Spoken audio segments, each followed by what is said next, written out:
Hey guys, and welcome to Car Guy 1999 Reviews. Today I am at Bill Deluca Chevrolet and Cadillac in Andover, Massachusetts, checking out their collection of cars located downstairs for the showroom. Some pretty cool cars. Al Deluca took me through and gave me some of the stories of these cars, so I know a little bit. Obviously these signs are going to help me as we go through. We'll save, actually, you know what? No, we'll talk about this one because it's pretty cool. This car has been restored, completely frame off restoration, but what's really unique about it is it's finished in almond beige, and it was finished like this from the factory when this car was new. Majority of the Corvettes, especially 62 Corvettes, were white, red, or black. This one is a factory almond beige car.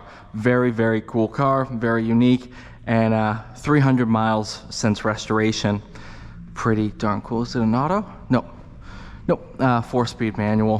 What motor is in it? I think the Indifies 350, but 327. I had one of the other cars. Oh, that's the 350. That's where I got that confused. So move on to the 1960 Austin Healey 3000 Mark I Roadster, and this one is a true two-seater. So back in the day, Bill Deluca, this used to be a Austin Healey, a Sprite franchise MG. As a matter of fact, this was period correct advertisement for them, which is very cool. This is January 2nd, 1963. So then they bought this car. It has been restored. They took it the next level further. It didn't have the bumpers on it. It had incorrect wheels. They brought it exactly how it left the factory, and it is in absolutely amazing condition. I've always had a soft spot for British roadsters, and the Austin Healey is obviously no exception. You move on to the, I want to say this is 68. I'm going to mess this up. There's so many years that, I was right. 68 Pontiac Firebird. This one has also been restored. It has the 400 in it, which is very rare, very hard to find. They purchased the car, then redid the floor because that was kind of, it just wasn't done right. So then they redid the floor and put this car exactly how it should be.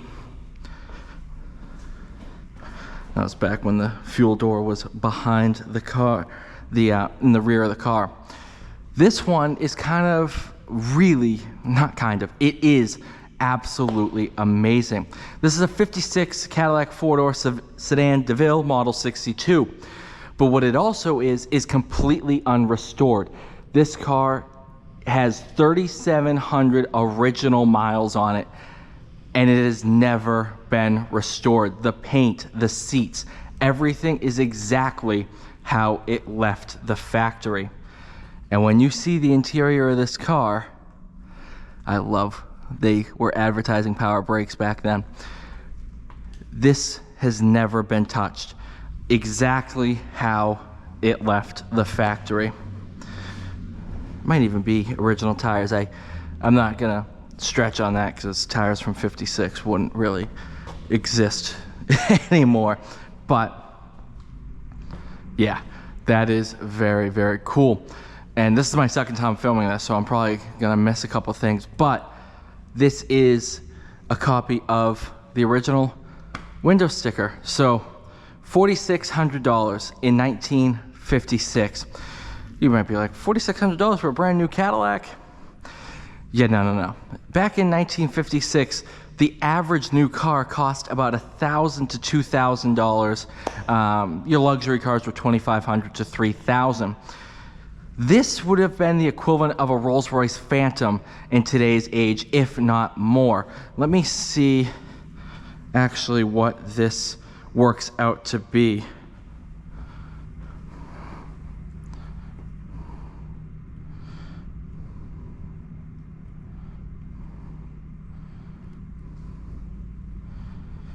Let me see. Let's do inflation. 4698 in 1956. Oh, okay, so my calculations, I'm doing something wrong, but just in inflation, it's a 50, yeah, that's completely wrong. So that, yeah, reboot, get rid of that. This is the 61 you can tell this is my second time doing this. I typically only do one take, and this is why. 1961 Oldsmobile Starfire convertible. This has a 394 in it, 60,000 miles, and in absolutely amazing shape.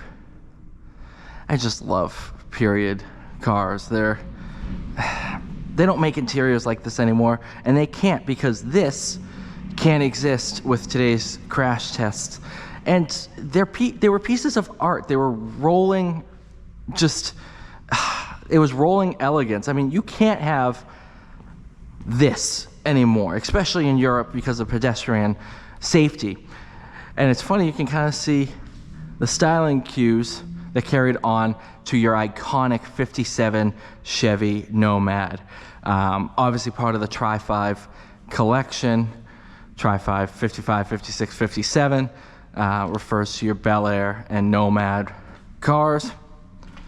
Your iconic fins, your Nomad.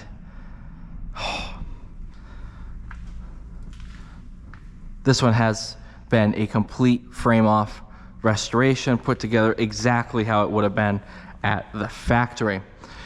Now this car has a pretty cool story to it. This is the 48 Chevrolet Fleetmaster Woody wagon. Back in World War II, as some of you may know, a lot of car companies were forced to stop producing cars and make weapons and other things for armor, stuff like that, for the war. Due to the metal shortage that existed, all of the resources were being put towards World War II. Even after the war, because of how much metal was consumed during the war, there was still a metal shortage. So car companies, they had to take a different approach, and that created the Woody. So instead of using metal for the entire back half of the body, they used wood, and that created your iconic Woody wagons. Everything, this entire door is all made out of wood from inside and out. Obviously, you still have some metal hood, stuff like that, but at least 50% of the car was wood, which meant instead of the metal being used to create one car, it could create two. This is kind of cool for my era. I was born in '99, and so I remember when the SSR was new, and this was a pretty cool era for cars, where you had the PT Cruiser. Everything in the early 2000s was kind of that retro futuristic vibe. But this is an extremely unique SSR because it is one of the very few manual SSRs. So you look inside and you have a 6-speed shifter. Yeah, this is very cool. He didn't, you told me how many miles were on it. I can't remember. I believe it's 100% less than 3,000. Nope, okay, 4,300 miles, so that's about right. 6-liter V8, it's an LS2, 390 horse, 405 pound-feet of torque. It's a Corvette pickup, which is pretty darn cool. If you look, I think these mirrors are pretty Corvette-y. And you have the Chevrolet logo here. I want to say this is a 64, obviously C2 Corvette. Yep, this one is a 350. 4-speed car. I've driven a 67 and kind of fell in love with it. They're just pretty darn cool. Finagle my way through here.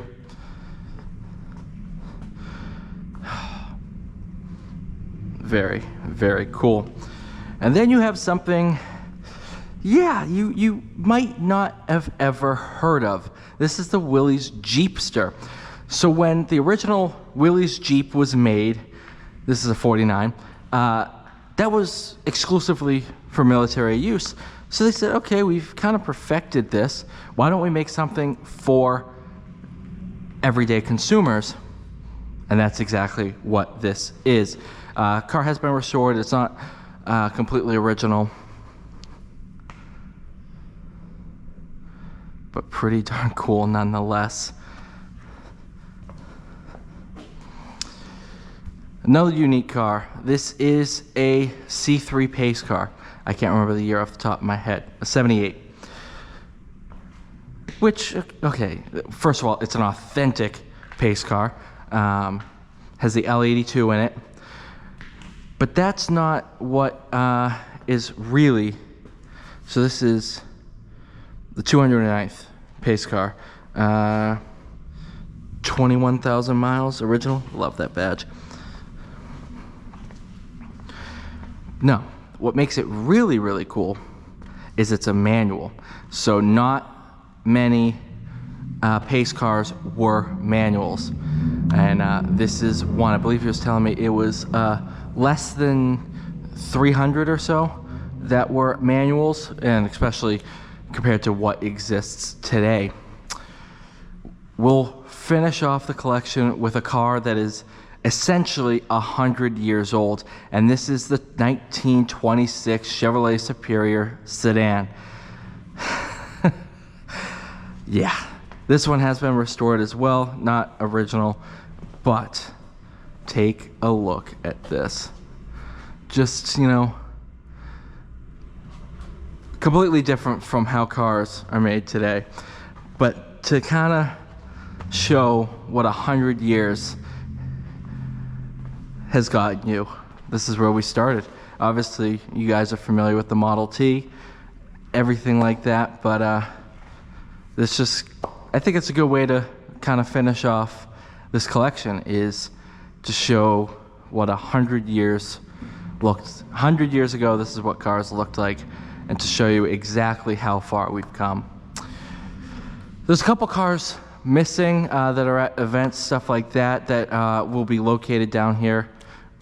But this is, I would say, a good solid chunk of really, really unique cars with some pretty unique stories.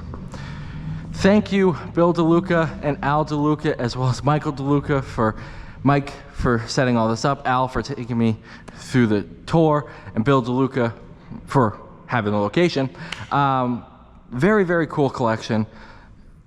It's just, yeah, it's pretty darn unique to be able to walk through these cars and kind of show you guys what each one's like, and to kind of show you what cars were through 100 years of cars.